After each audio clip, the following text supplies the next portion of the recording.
First of all, thank you so much for doing this with me. Happy to do this here at the Brooklyn Water Bagel, where love becomes eternity.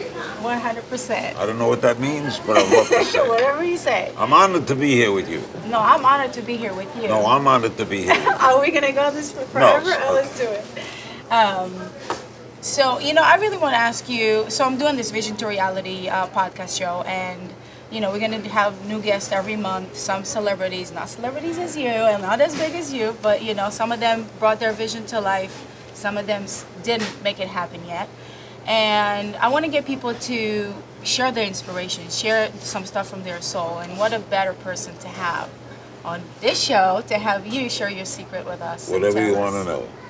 What is your secret on an interview, and how do you get people to share their I got great advice years and years ago from Jackie Gleason. Before your time, he was a great performer, and he was a good friend of mine. And he said, the only secret in show business or in life is, pay attention, there's no secret. There's no secret? Be yourself.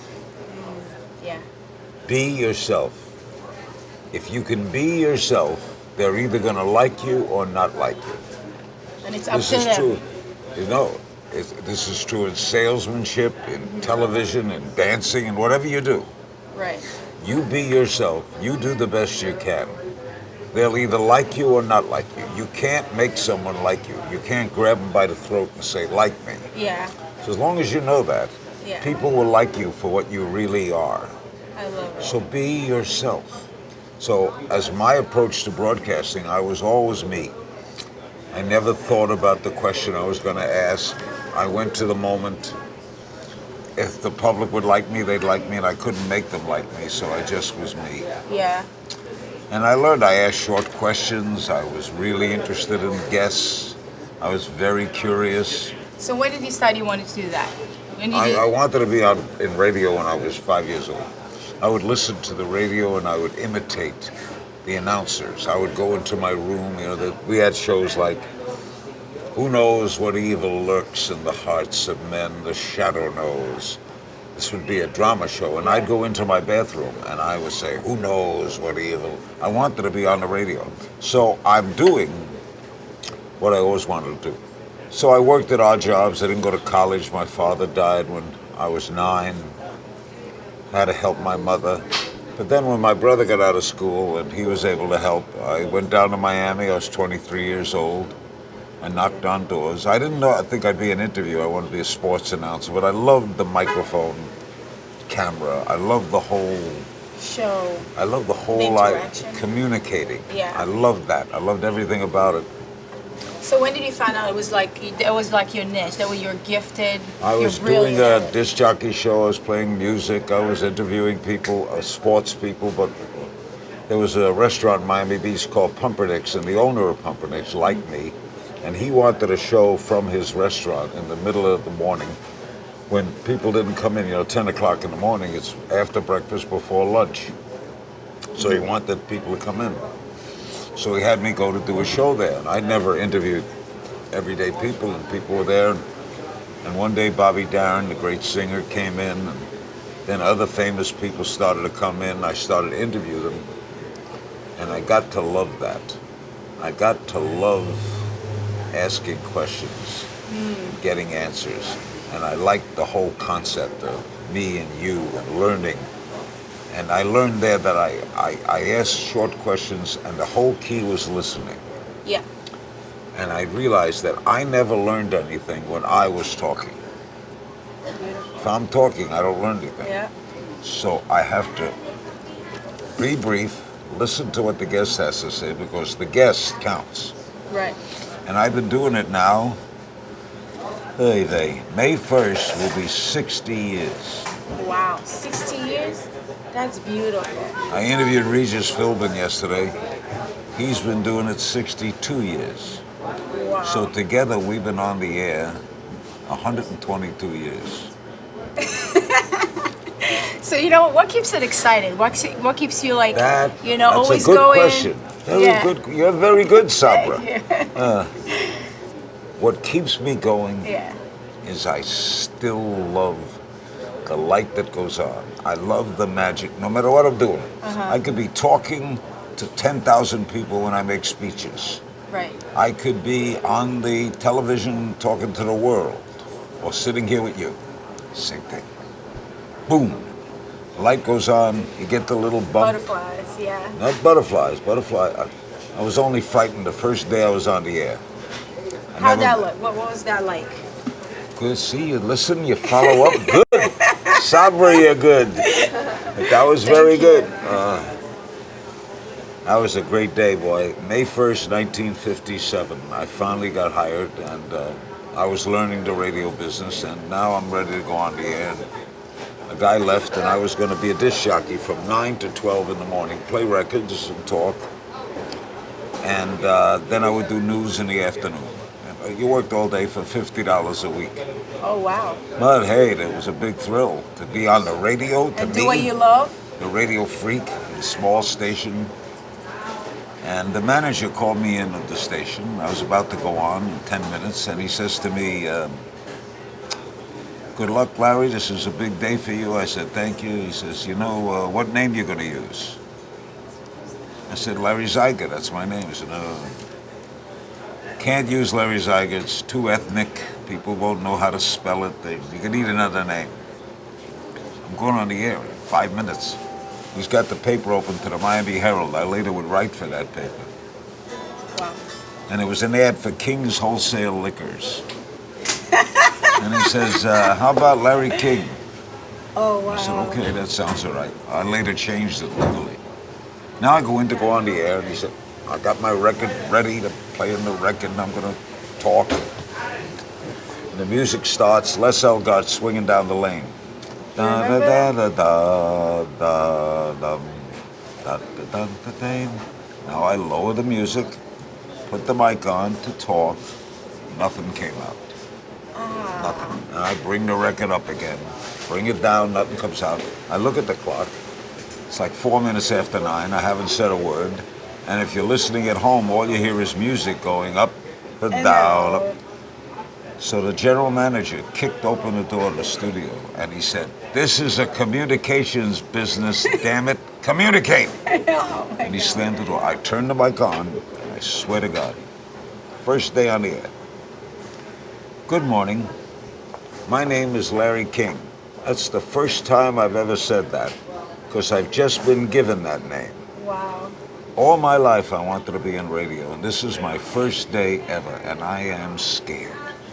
Oh, And I'm nervous, and I'm thinking maybe that I've picked the wrong profession, that I don't have the guts to do this. So please. that's what you said for the Yeah, I first swear to time? God. So I said, please. And so what I did then, I didn't realize it. I took the audience into my dilemma. Yeah. So any mistake I made that day, hey, it's his first day.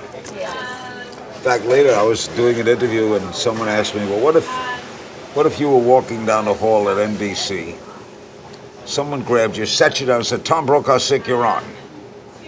What would you do? I would look at the camera and say, I was walking down the hall and someone just grabbed me and said, Tom Brokaw's sick and I'm on. Yep. So I'll try to do the best I can. Perfect. Never lie to the audience. Yep. Tell them what happened. Yep. Bring them into your dilemma. This is like the best advice. Yeah. Go to the moment. Yeah. Never be afraid of the moment. Yeah. If you go to, so I always have done that to this day.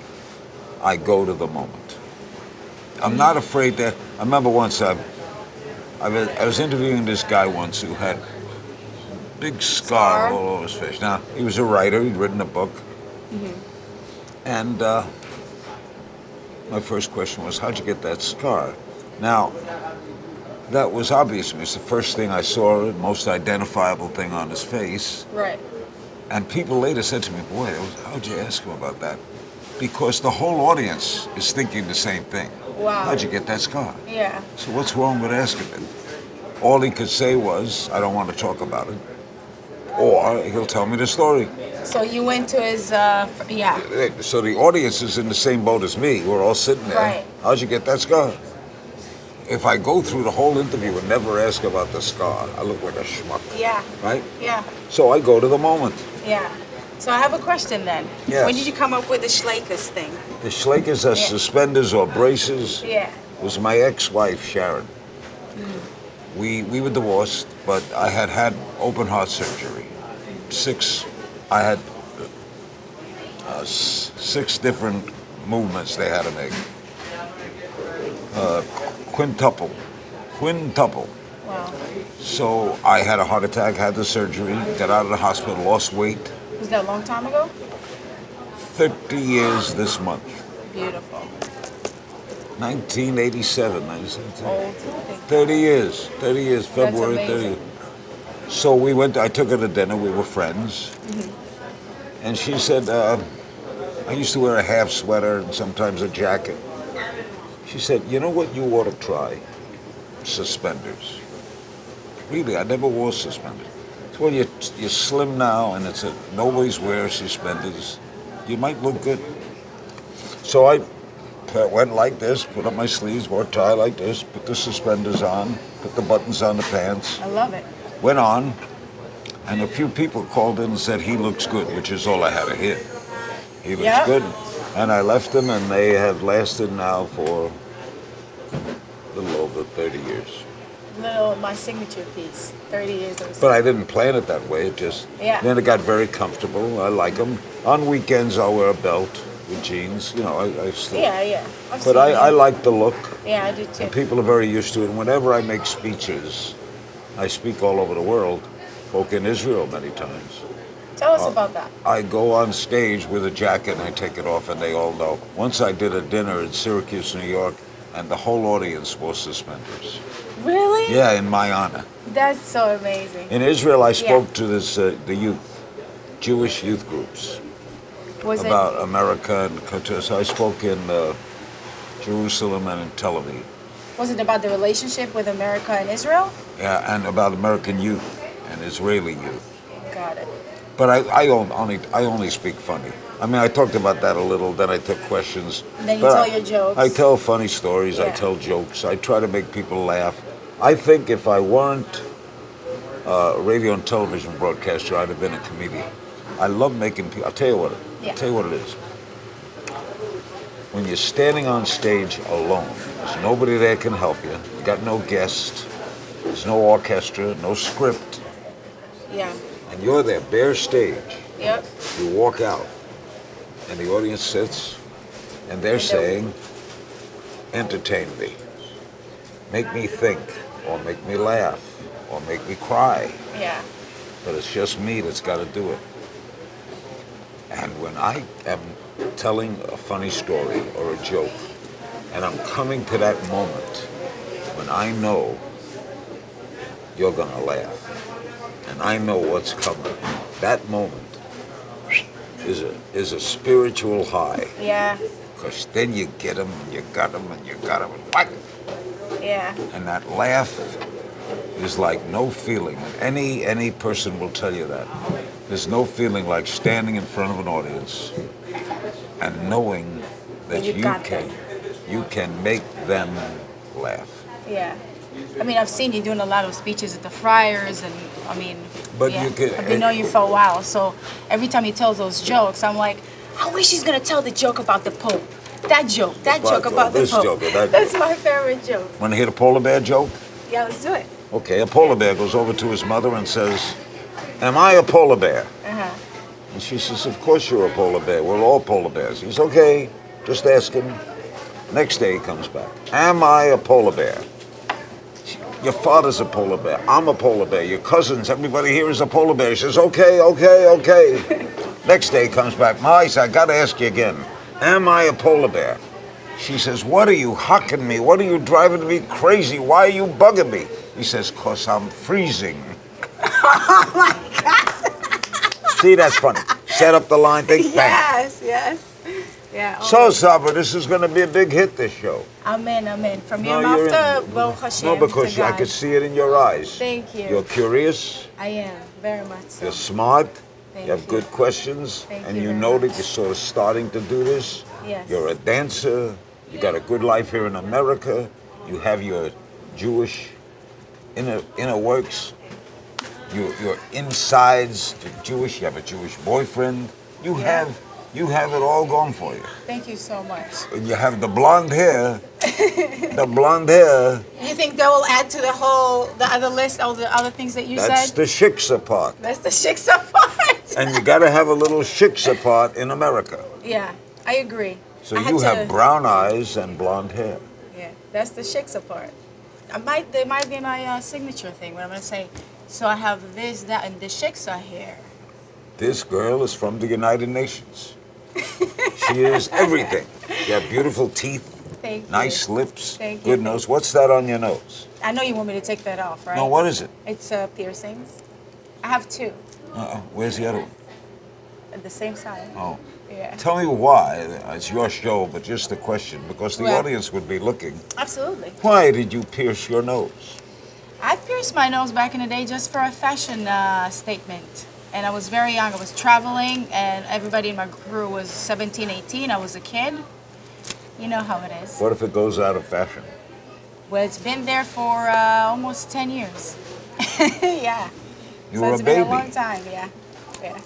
All right. Larry, thank you so much for doing this with me. I am so I tell you what, honored. Yes. you do such a good job Thank you. that this show continues, and it'll be a success. Amen. I will come back anytime you wish. Woo-hoo. And if I get this when I come back, hey, is this a good life? Thank you. Cheers to Brooklyn Bagel and to you for doing this with me. Joe Thank and you. Paula Faganigan. Joe and Paul Paula. Kingain a bargain kriegen a suit a coat a gabardine. Nemt a rein dein kleiner Kind. Amen. Toasting bagels. I've never done this in my life. Thank you. Thank you. Thank you so much. Thank you, Sabra. A hug. A hug. Mwah. Mwah. Thank you so much, Larry. Very, very thankful. Fantastic. Yes. Thank you. I'm a good interview.